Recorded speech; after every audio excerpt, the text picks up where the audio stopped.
कपड़े कहाँ हैं? वॉशिंग मशीन से पूछ लो। अंजलि ने सबको नाश्ता कराने के बाद खुद नाश्ता किया और कपड़े धोने चली गई। उसने वॉशिंग मशीन लगाई और कपड़े धोने लगी। साथ साथ वह कुछ साफ सफाई भी करती जा रही थी। लगभग 1 घंटे बाद कपड़े धोकर अंजलि कमरे में आई, जहां राहुल पति और शर्वरी बेटी टीवी देख रहे थे।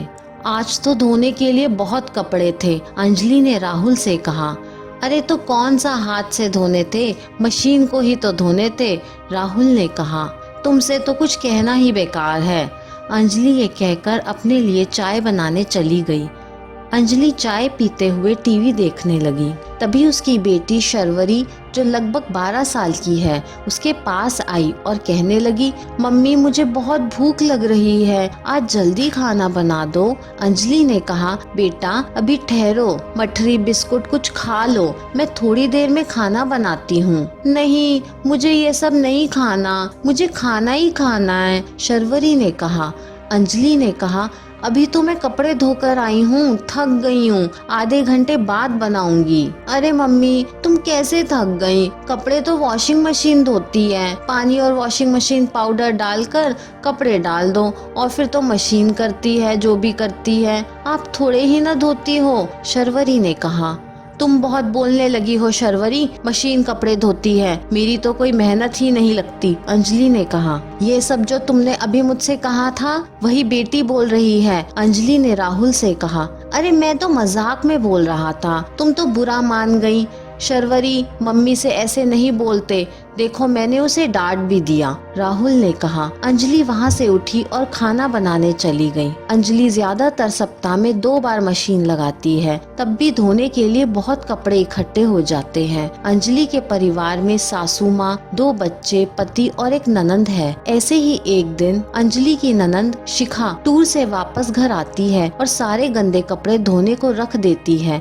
अंजलि कहती है, दीदी आज थोड़े कपड़े दे दो, बाकी अगली बार धो दूंगी, आज वैसे भी धोने के लिए बहुत कपड़े हैं। अरे भाभी मशीन लगाई है तो सारे धो दो, कौन सा हाथ से धोने हैं, और फिर 4 दिन बाद मुझे मौसी जी के घर भी जाना है तो वहाँ कपड़ों की जरूरत रहेगी, तो आज ही सारे धो दो, शिखा ने कहा और वहाँ से चली गई। गायत्री जी, राहुल की मम्मी, भी वहीं खड़ी थी। सुनकर कहने लगी, सब कपड़े धो दे अंजलि, अब कौन सा बहुत मेहनत का काम है।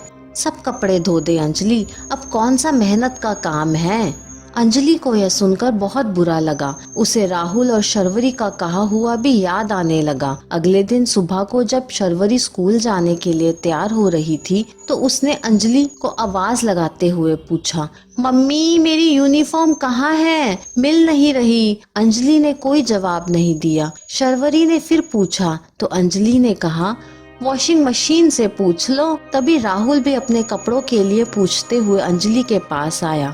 अंजलि मेरे कपड़े कहाँ हैं? कब से अंडरगारमेंट्स में घूम रहा हूँ। शिखा का भी यही सवाल था। भाभी आज कपड़े कहाँ रखे हैं? अलमारी में तो है नहीं और ना ही स्टैंड पर हैं। अंजलि ने कहा, मुझसे क्यों पूछ रहे हो आप लोग, वॉशिंग मशीन से पूछ लो। आज सुबह से तुम सब क्यों चिल्ला रहे हो? गायत्री जी कहते हुए वहाँ आई। अरे मम्मी पता नहीं अंजलि ने हम सबके कपड़े कहाँ रख दिए हैं और पूछो तो कह रही है कि मशीन से पूछ लो, राहुल ने मम्मी से कहा। अंजलि क्यों परेशान कर रही है इन सबको, बता क्यों नहीं देती कल कपड़े धोकर कहाँ रखे। गायत्री जी ने अंजलि से कहा, मैं थोड़ी ही ना आप सबके कपड़े धोती हूँ, वॉशिंग मशीन धोती है तो जाकर मशीन से पूछो।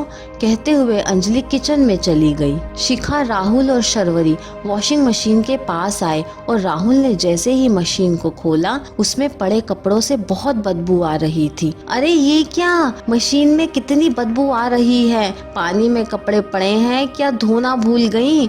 राहुल ने अंजलि को आवाज लगाते हुए कहा, मुझसे नहीं मशीन से पूछो कि क्या वे धोना भूल गई। अंजलि ने हंसते हुए कहा। राहुल ने झुलझुलाते हुए कहा, ऐसा है अंजलि बहुत हुआ, ज्यादा मजाक अच्छा नहीं है।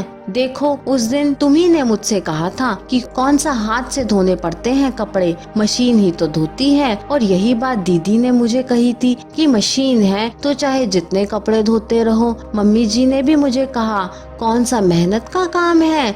और तो और मेरी बेटी ने भी मुझसे कहा कि मम्मी तुम थोड़ी ही कपड़े धोती हो, कपड़े तो मशीन धुलती है। मशीन में पानी, कपड़े और वॉशिंग पाउडर डालो और बाकी काम तो मशीन का है। मैंने सोचा मैं तो कुछ करती ही नहीं, जब मशीन ही करती है इसलिए मैंने सारे कपड़े पानी और वॉशिंग पाउडर डाला और मशीन से कहा कपड़े धो देना और सुखा भी देना।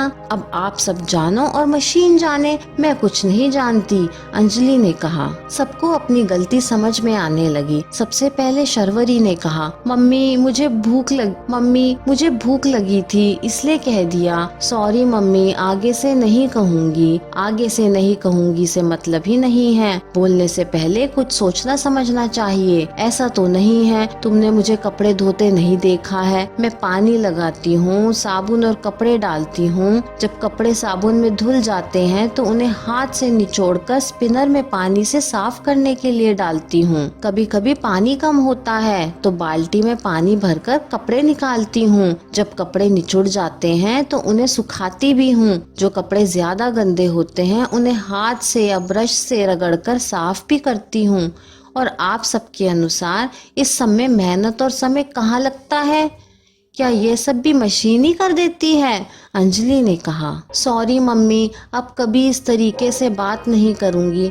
मैं स्कूल कैसे जाऊंगी? मेरी यूनिफॉर्म तो धुली ही नहीं, शर्वरी ने कहा। अंजलि ने कहा वैसे तो तुम्हें मैं आज गंदे यूनिफॉर्म में ही स्कूल भेजती, मगर मैंने तुम्हारी यूनिफॉर्म धोकर अलग रख दी है, मेरी अलमारी में रखी है, ले लो। राहुल ने कहा मैं तो तुमसे मजाक कर रहा था, इतना सीरियस क्यों ले लिया? शिखा ने भी कहा हाँ भाभी, आप सब काम करते हो मगर हमें इतनी आसानी से सब कुछ मिल जाता है तो कभी सोचा ही नहीं कि आपको कितनी मेहनत करनी पड़ती है। मुझे ऐसे नहीं कहना चाहिए था। गायत्री जी कहने लगी चलो बहुत हुआ, अब सबको जाना भी है, सबके कपड़े दे दो। कपड़े तो आप सब अपनी अलमारी में जो रखे हैं वही पहनो या कल के पहने हुए ही पहन कर जाओ, क्योंकि पूरे सप्ताह के कपड़े धोने को पड़े थे जो कि मैंने नहीं धोए। राहुल, आप और दीदी एक बार मशीन से कपड़े धोकर देखना, फिर बताना कि समय और मेहनत लगती है या नहीं।